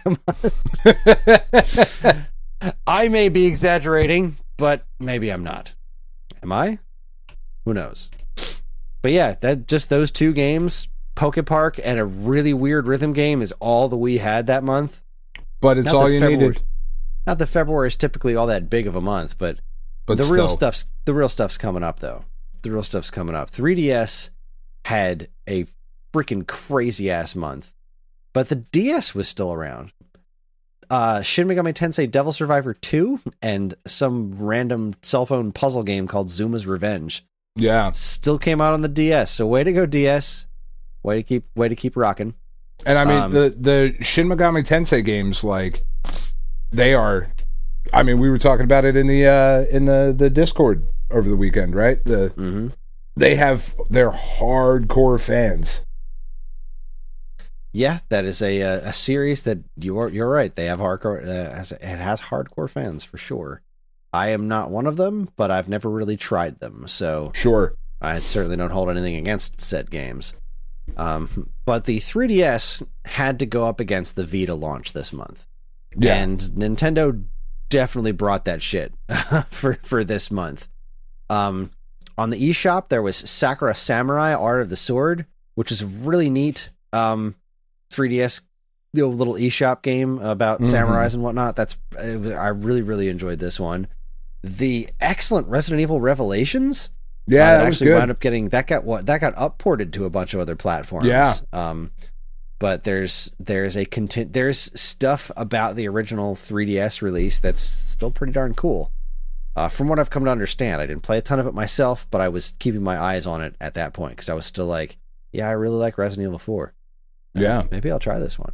I didn't get around to it. It also has the wonderful, the Capcom misspelled the name Revelations on the spine for the first run. Yeah, they did. So that's fun. Mario and Sonic, the London 2012 Olympic Games. The Spice Girl Olympics, yes. It doesn't really matter the quality of that game. It was a Mario and Sonic game on the 3DS. I'm sure it sold just fine. We got the RPG Tales of the Abyss. There was a Tekken 3D Prime Edition, a 3D version of Tekken. Metal Gear Solid Snake Eater 3D. I have that one. That one is, I like it. That's a really, again, working some freaking magic. Yeah. You just look at that game and be like, how do you do that? Because that's kind of How'd you make amazing. that happen? They really made that game work on 3DS. That was really impressive. And last but not least, the 3DS eShop got the new IP from Nintendo that I wish they would follow up on Switch. Dylan's Rolling Western. I played the demo of one of the two Dylan games on the 3DS, and it's like a pretty neat tower defense game. And the main character is an assist trophy in Smash Brothers, and I wish they'd just keep doing it. I was going to ask. I have no idea what that game is. It's like tower defense, but Nintendo flavored. So cool. It's pretty fun. I didn't really get totally into it, but like I said, I just played a demo, but it was neat, and I really like the character designs. You're like an armadillo named Dylan. You're an armadillo named Dillo. One or the other, I can't talk. And then there's the Vita launch, which is in, I'm going to say in classic PlayStation launch format, it is quantity over quality. But there is there's some good stuff here. There's some really good stuff in here. Yeah. This is all the stuff that launched. This wasn't necessarily available on launch day. This is just everything that came out in February. So the launch month was, here we go. Blaze Blue Continuum Shift Extend, Asphalt Injection, F1 2011. Little Deviants, Michael Jackson, The Experience. Rayman Origins, Uncharted, Golden Abyss. Cliff Diving, Tales from Space, Mutant Blobs Attack, Army Corps of Hell, Ben 10 Galactic Racing, Dungeon Hunter Alliance, Dynasty Warriors Next, Escape Plan, Hot Shots Golf World Invitational, FIFA Football, aka FIFA Soccer, Hustle Kings, Luminous Electronic Symphony, Mod Nation Racers Road Trip, Ninja Gaiden Sigma Plus, Plants vs. Zombies, Shinobido 2 Revenge of Zen, Super Stardust Delta, Touch My Katamari, Ultimate Marvel vs. Capcom 3, Virtua Tennis 4 World Tour Edition, and Wipeout 2048. There's some really good stuff in there.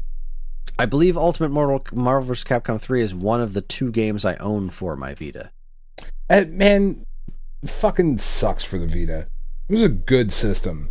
It was a very good system. I just happened to be obsessed with my 3DS at the time, so that's one of the main reasons my Vita didn't get more play, but damn if I didn't download Symphony of the Night to it. And had right? Ultimate Marvel vs. Capcom 3 on it. That was kind of it. Looking at this launch window, Rayman Origins did very well, plays really well on that system. Mm-hmm. Tales from Space, Mutant Blobs Attack is a cool little platformer. That's pretty fun. Escape Plan was like an interesting little puzzle game. Luminous Electronic Symphony certainly did not capture the people's attention the way that the original Luminous did on PSP, but still was pretty cool. Mod Nation Racers Road Trip is a good little kart racer. The Mod Nation Racers games were really fun. I like those quite a bit. Ninja Gaiden Sigma Plus was cool. Like, it's Ninja Gaiden Sigma, like it worked. They made it work. It was fun. Virtua Tennis 4 was fun. Wipeout 2048 was fun. Touch My Katamari is a fucking portable Katamari game. I'm into that. But the big one here, like the big hitter, that Uncharted Golden Abyss is really good. Yeah, I remember playing some of that in my store and was like, yeah, that's pretty good. It was real good. Like that was the reason to get the Vita at launch. It was really, really good. And still, like, that game actually still holds up and has not been ported to anything. Now that is weird, because they did all the PSP God of War games. The one of the things about, so the Vita had that touchpad on the back, right? You remember that? Yeah. There's stuff in that Uncharted game that requires you to use that touchpad that felt very natural because your fingers were on it already, that wouldn't feel as natural like having to take your fingers off of the controller to then use the PS5 touchpad, which I'm going to guess is the reason that they haven't ported it. Because that was one of the games, like, it was one of the things that really sucked about the PlayStation TV, right? Like, what a cool thing. I can play my Vita games and my PSP games on the TV. Oh, wait, the, like, really cool Uncharted game, can't play that one because it doesn't have the fucking sensor on the back. So, nope. No Uncharted game on your PlayStation TV. Right. Still a worthwhile purchase, I think, but... And a pretty solid launch day, or launch month. Yeah. Like, just to have that many titles, and very few of them are garbage. Like, yeah, there's not really a stinker in the bunch. Like, yeah. Oh man, what a piece of shit! Can you believe that they ripped people off with this one? Like you've got stuff like Ben 10, but even still, it's your Ben 10 games sold. Yeah, your licensed shellac like that is kind of to be expected, and it's not like offensive. It's just kind of there. Yeah. No, this is pretty cool. Well, that's 2012. I just turned my Vita back on. It's sitting down here in the office. I should take the battery out of mine before it explodes. Yeah, like my poor PSP did. Aww. I got it fixed though. I got a new battery for my PSP, so I can play Mega Man Powered Up again. Yay! Fuck yeah! It's a good game. Great game. Never ported to anything, son of a bitch. Anyway, February 2002. Let's get this out of the way. The PlayStation still kicking in February 2002. That's wild. Largo Winch : / Commando SAR. Mm-hmm. I remember seeing this game and seeing several used copies of it and never having any interest in playing it ever. All-Star Slammin' D-Ball. Not B-Ball. This is a dodgeball game. I love Disney's D-Ball. Peter Pan and Return to Neverland, and Digimon Rumble Arena.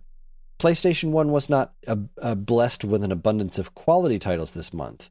No. But the fact that the PlayStation 1 still coughed up 4 games is really a testament to its longevity.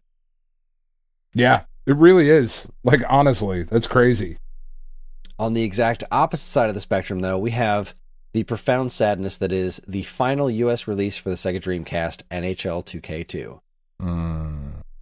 Rest in peace, Dreamcast. Sadness. Profound sadness. Profound sadness. Yeah. I love that system. It was a good system. Meanwhile, the other 3 of that generation's home consoles were kicking it into high gear, and pretty decent months-ish. This is a pretty solid filler month for all 3 platforms, to be perfectly honest. PS2 got Blitz 2002 or 20-02 for some reason. I have no idea why that game was titled that way. Yeah, they were doing weird shit with that. High Heat Major League Baseball 2003, Star Wars Racer Revenge, Maximo Ghost to Glory, that's a solid one. That's a real winner. I fucking love that game. State of Emergency, which is not a winner. I also like that game. I know it's not great, but I like that game quite a bit. I was so impressed with the amount of characters on screen. Like, I was, oh my god, that's so crazy. Yeah, so many characters on screen. It definitely wore thin. But everybody bought that game because they thought it was the next Grand Theft Auto. Like, this is the game that Rockstar did after GTA 3. Shit, it's the next GTA, yes. And everyone traded it in. Like, 5% of sales were probably stayed in people's homes. Everything else got traded in. Same thing with Manhunt. Something called Pirates Legend of Black Cat. I don't remember that one at all. Oh, that sounds like a tie-in to something, but... World Tour Soccer 2002. Woody Woodpecker Escape from Buzz Buzzard Park. I mean... Ooh, all-time classic here, Guitaru Man. Yeah, that game's good. That game's so good. That's a fun game. Pac-Man World 2 as well. I'm told the Pac-Man World games are actually quite good. I've never played any of them. I just kind of wrote them off. By people who are lying to you. No. I mean, I don't know. Maybe they are good. I always wrote them off. They just seemed like a bad idea, but whatever. People like the Pac-Man World games. Okay. You got Tiger Woods PGA Tour 2002, ESPN NBA 2 Night 2002, All-Star Baseball 2003, and Eve of Extinction. So, yeah, with the exception of Guitaru Man and Maximo, I think pretty much everything else there falls firmly in the filler category. Yeah, for sure. That Maximo game was really good, though. I really enjoyed that. I really thought, like, oh, like we're taking this in like a new direction. This is going to be just a thing we do from now on. And it definitely wasn't. We got 2 of them, but that was it. Bummer. Let's see what else we got. Over on the Xbox, we had WWF Raw, New Legends, Pirates, Legend of the Black Cat, UFC Tap Out, All-Star Baseball 2003, Jet Set Radio Future, that's a definite winner, NBA 2K2, and ESPN International Winter Sports 2002. This was kind of when, like, wasn't Sega doing a bunch of, like, Xbox-only shit right after they stopped?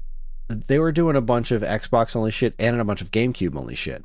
Right. They basically just weren't doing PlayStation for a while. The PlayStation stuff, they were like, I think the PlayStation was the primary label for their sports stuff. Like, I think PS2 got their sports games first, if I'm remembering correctly. But Sega definitely hit all three platforms with unique stuff. Which was cool. Yeah, it was cool. It was cool, like, it was cool then, and I know that kind of flies in the face of my exclusivity shit, but, like, it was cool then because it was just so weird that Sega was putting stuff out on other systems. Oh my god, like, how could this even be happening? Right? Here we are. Strange times indeed. Yeah. But over on the GameCube, again, it's filler month. Like, everything on Xbox there. Your random wrestling game. Yeah. Some baseball. UFC with the exception tap out. of Jet Set Radio Future, I'm just going to say filler titles. And GameCube had Dark Summit, which was not 1080 snowboarding. ESPN International Winter Sports 2002, which was also not 1080 snowboarding. Definitely not. Sonic Adventure 2 Battle, which is a game I do not like at all. But is 1080 snowboarding. It is, in fact, 1080 snowboarding. That's really weird. Do you think that it's a very misleading title? People love this game. Yeah. And I don't get it. I don't either. NBA Street. Oh, that game is so fun. That game is great. I mean, it's a little late over here, but still doesn't matter. It's still NBA Street. So fun. All of those Street games were really, really fun. 18-wheeler Pro American Trucker. Fuck yeah. Smashing Drive. Blockade, All-Star baby. Baseball. And Novaks. Jeremy McGrath. What? Sorry, isn't that what truckers do? I don't know. That's not what they were doing back then. I haven't been keeping up with the news. All-Star Baseball 2003, Jeremy McGrath Supercross World. So Sonic Adventure 2 Battle was a huge deal. That was the first Sonic game released on a non-Sega home platform. Sonic Advance did come first, but for some reason, there's a really big distinction on that being the first home console one, even though it was an original title. It was just a port of a Dreamcast game. But this really speaks, again, to how much people love this freaking game, that, like, there's this weird revisionist history going on about, like, no, this is the important one. This is the first non-Sega Sonic, like, non-Sega platform Sonic game. Like, yeah, it's a port of a Dreamcast game where Sonic Advance was an actual original Sonic game created for Game Boy Advance and released first. But hey, man, whatever. But whatever. What do you know? It doesn't have Shadow the Hedgehog in it, so it's not edgy. It does not. That's my guess. Anyways, so what do we got? Sonic Adventure 2 Battle. And a bunch of filler. That's about it, yeah. 18-wheeler's fun, NBA Street's great, but again, they made a bunch of those NBA Street games, so it ultimately became filler. Yeah. Game of the month, though, Pro Darts. Yes. Game Boy Color. Love Pro Darts. Big fan. Game Boy Color, just like the PlayStation 1, still coughing up games. This is basically an NES. It's still coughing up 8-bit. Pro Darts doesn't matter. It still wins my respect for being a Game Boy Color game in freaking 2002. Way to go, guys. That's crazy. Meanwhile, Game Boy Advance had, I think, a solid month. Super Mario World, Super Mario Advance 2, Sonic Advance, Puyo Pop, Columns Crown, and Crash Bandicoot The Huge Adventure. Mm-hmm. I mean, that's Mario, Sonic, and Crash all on the same platform. Yeah. The same month. That's pretty wild. And then Puyo Pop and Columns Crown are both great puzzle games. Yeah. So that's not nothing. Again. Yeah. None of that is what I would consider filler. So way to go. Game Boy Advance is my winner for this month. Yeah. Kind of a weak month overall. I mean, February's usually are. They aren't really big releases, typically speaking. They're no November. They are certainly no November. So let us travel back 30 years into the past, where we're looking at NES, Genesis, Super NES, TurboGrafx 16, Neo Geo, Game Boy, and Game Gear, and theoretically Lynx, but I said it last month, I'll say it again, I can't find a listing of Lynx games that's anything other than 1992, so I'm just not breaking that shit down. I have better things to do with my time. Let's see. This one is a duplicate. Let me yank that out here.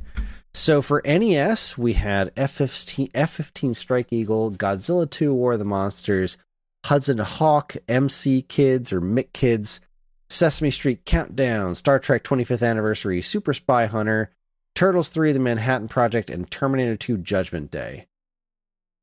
That is a mixed bag. That is a mixed bag at best. I mean, Manhattan Project is legitimately great. Mick Kids is interesting. Which is not a ringing endorsement.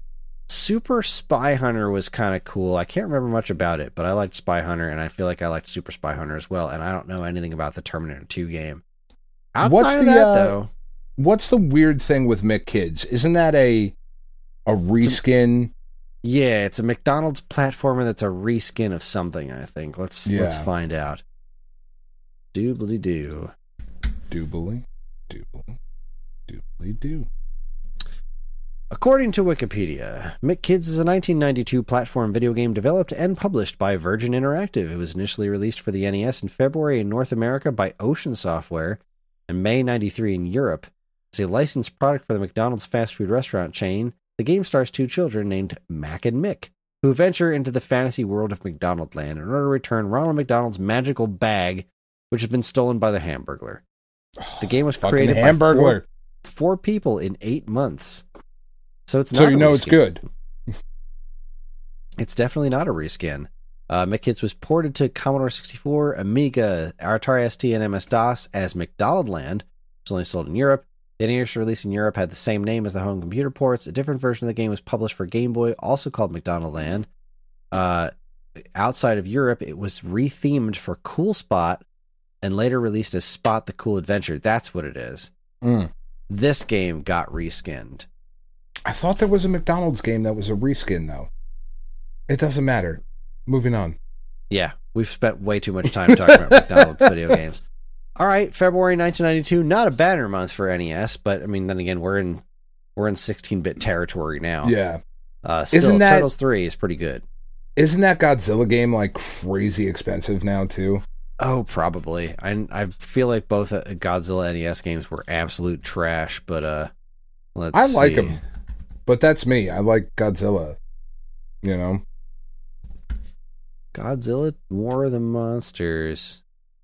Godzilla 2. Let's see what that comes up as. I'm not finding. Godzilla 2 NES. Woo! Yeah, you're not wrong. $157 loose. Yeah, I thought so. Wowzers. I thought so. Man, none for me, thanks. I'm driving.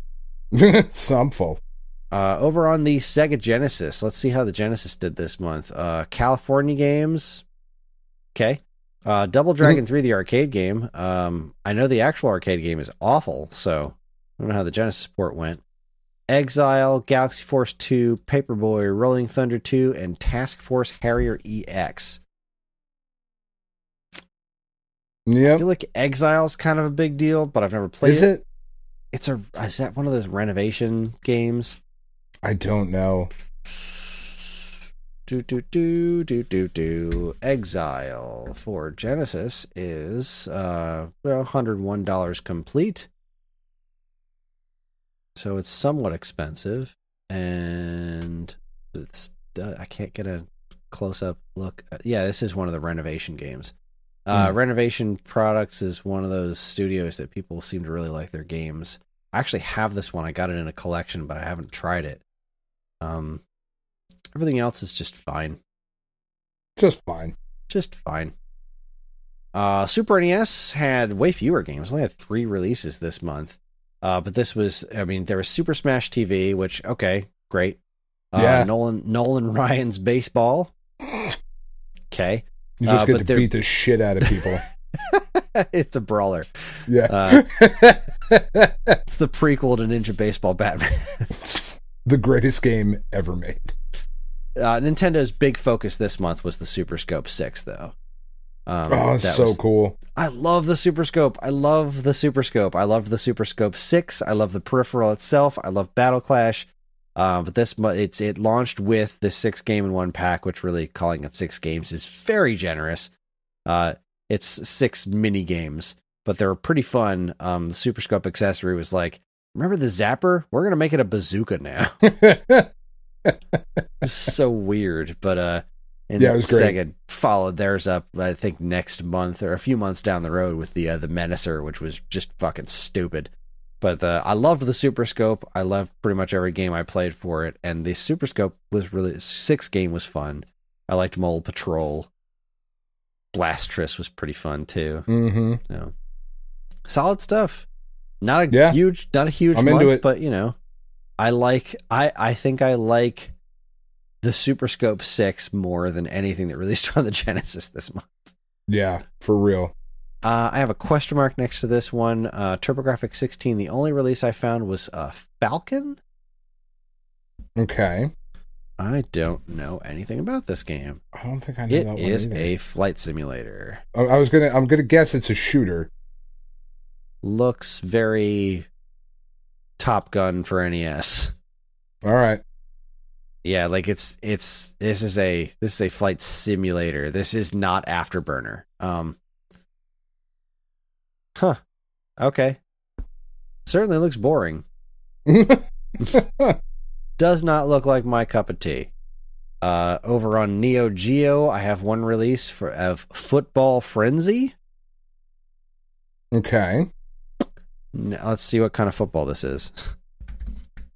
I think that was American football. You are correct.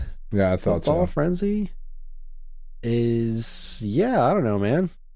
Looks like It's a football football game to me. Looks like a freaking Neo Geo game, man. Yeah. Neo Geo games look so cool. I They love do. the way this looks. I do love the way they look. Huge sprites and shit. And It's just like roided out 16-bit games. yeah, Like camera panning and zooming and stuff. Like, this is so freaking wild looking. it was good stuff. It felt expensive. Yeah. This looks fun. This looks Yeah. genuinely fun. I wonder if it actually is. Let's see. Let's move on to the Game Boy. Game Boy had a pretty solid month here, it looks like. I think so. Adventure Island, Amazing Tater, Man, do I love Amazing Tater. I had some Asteroids. amazing taters with dinner tonight. I Really need a good. tater. Yeah, I had baked potato with steak for dinner Ooh. tonight. It was very delicious. Love a steak. How do you cook your steak? As little as possible.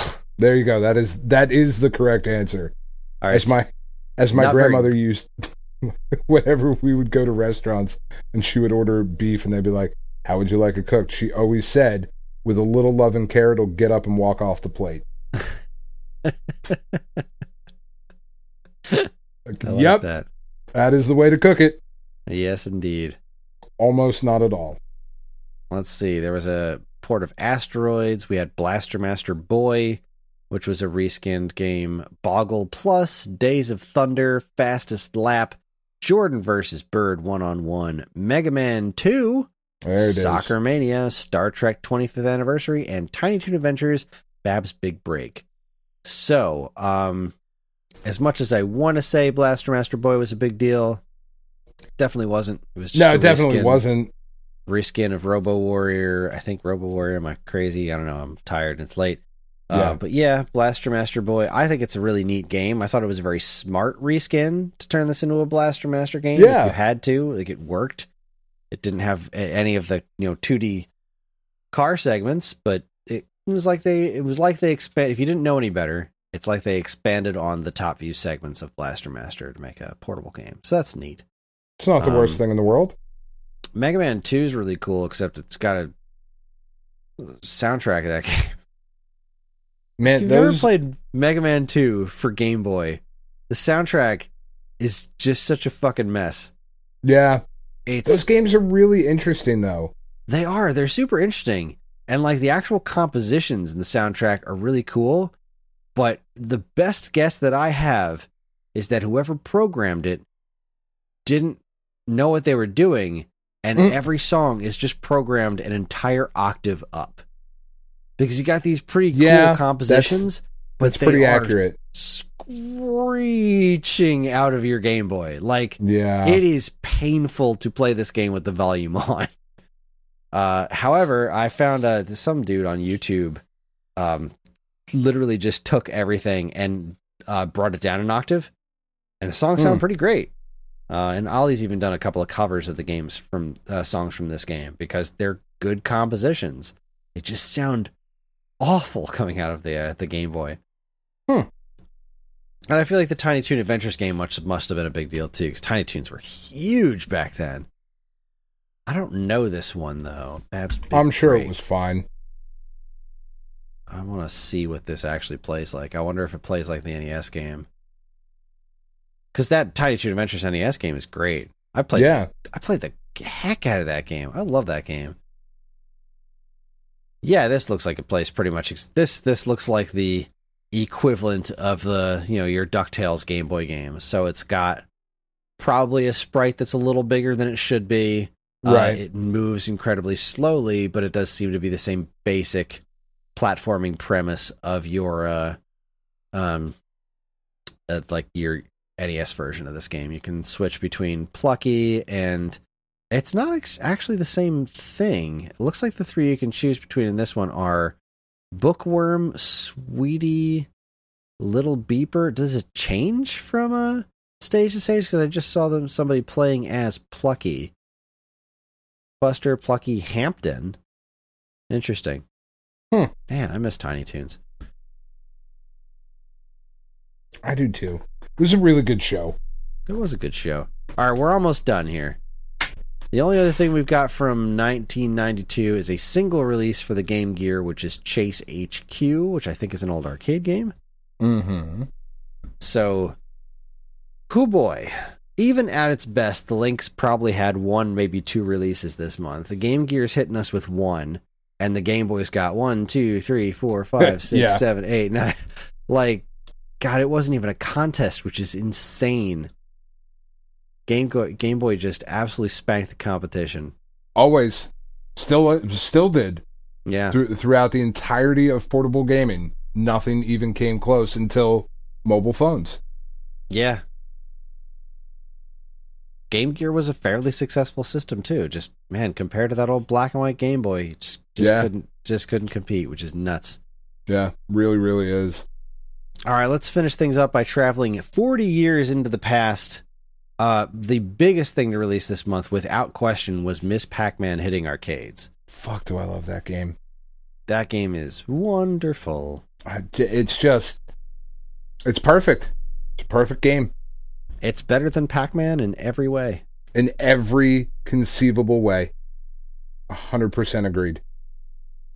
And it's kind of hilarious that it was like kind of a ROM hack. Yeah. But it is absolutely everything. Like, you look at that game and you're like, that's how you do a sequel. Right there. Yeah, you're 100% right. That is how you do an arcade game sequel. Yeah. It's perfect. Pac-Man's wonderful, but it's so limited unless you're like really going for scores. It's just that same maze. Whereas this one's like, here's a whole bunch of different mazes, and the fruit moves around now. Good luck. Yeah. Oh, God, it's good. Love it. Good. Infinitely replayable. So, over on the Atari 2600, we had a couple of solid releases. Space Chase. I need to refresh my memory on this one. Space Chase 2600. Oh, I don't know this game. Who did Got this? all excited about that one. Oh, it's an Apollo release. I remember this cover. I have not played this one. It's a let's see if we can find some gameplay here. But this was a Games by Apollo, Space Chase. Come on, stupid ads. Get out of here. I mean, I want to guess that this is some sort of Space Invaders clone type of thing. That sounds right. Yeah, this is Space Invaders type Space Invaders clone. It looks all right. Yeah. Not blowing me away. Not blowing my skirt up here. The alien invaders. It's got a really cool like scrolling effect going on. Like it's like a curved side of a planet, and you're like, running past mountains and stuff like that. So there was definitely some effort. I looked at this on, what is this? High Retro Game Lord is the YouTube channel, and I got to the end. It's this rating 2 thumbs down, awful. Aww.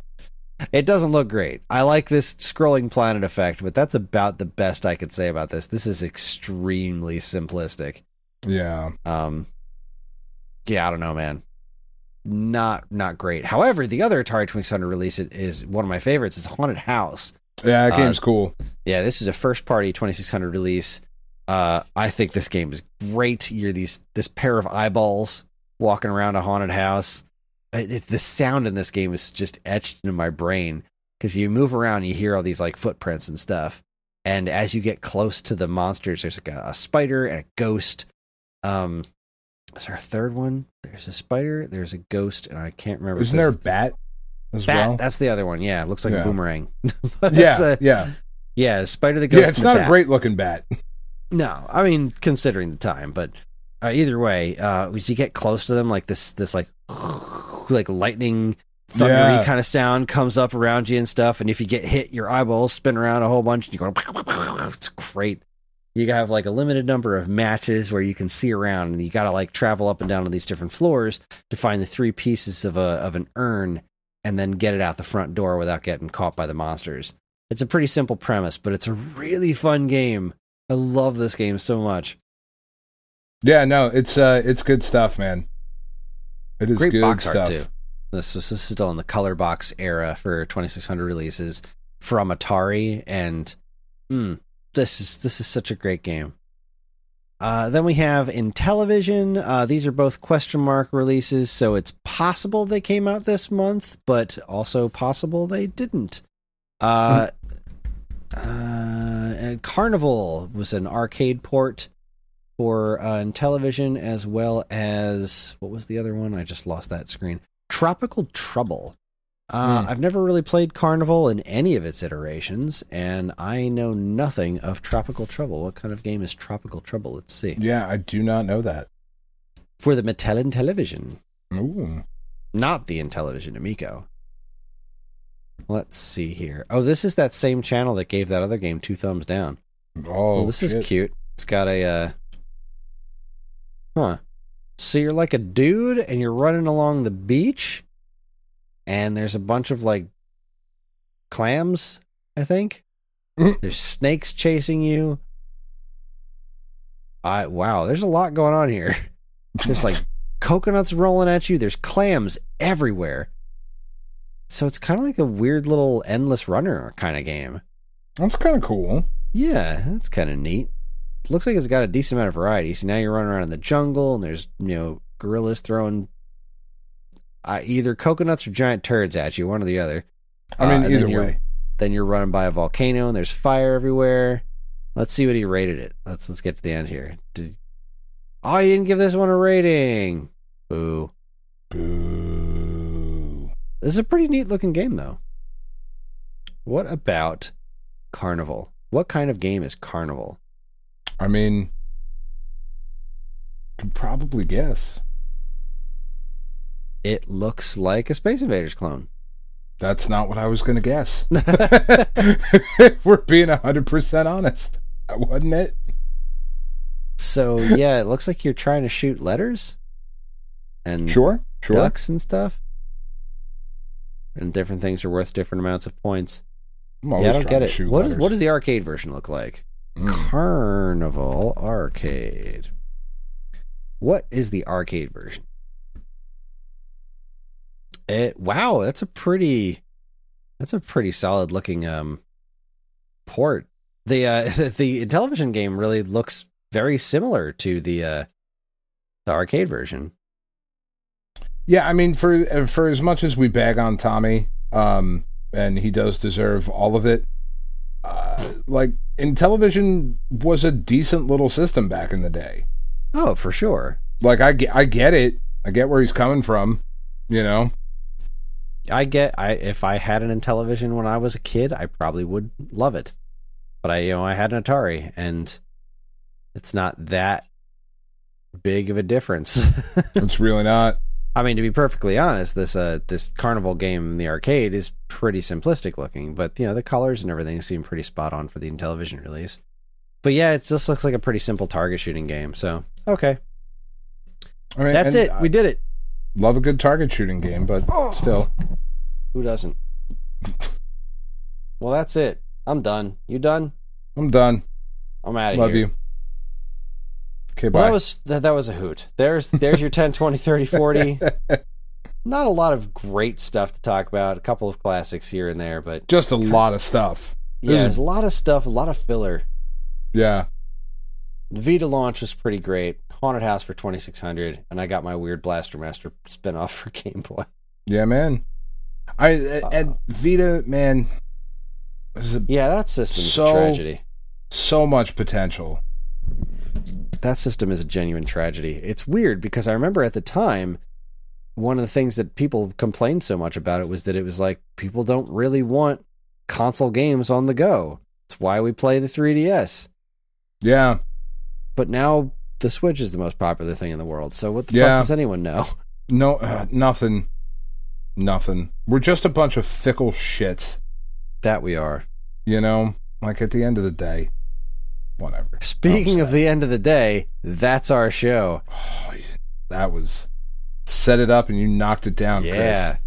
This was episode 399, which means that next week's episode is the 400th episode spectacular, and we will be having a trivia contest between Dan, Jonathan Holmes of Nintendo Force Magazine and Destructoid.com, and returning quote-unquote champion, Banjo Guy Holly. I can't believe he agreed to come back. I'm so glad he did.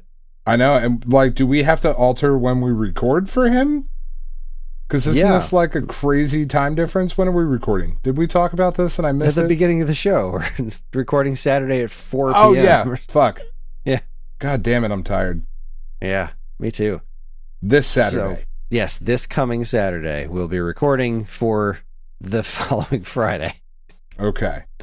God. Oh, see, boy. That's why I don't pay attention. I should pay attention, but I didn't. Nah, it's cool. It's all right. We're all good.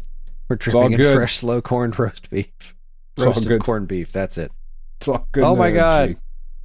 All right, shut the fuck up, Chris. God damn it. If you want to get in touch with us, we aren't very difficult to find. All it takes is a quick look at our show notes, and you'll see links to our social media accounts, as well as all manner of other fun stuff, like a link to our namesake, StoneAgeGamer.com, the Geekade Patreon, which helps us keep this show running week after week, and more useful links than you can shake a joystick at.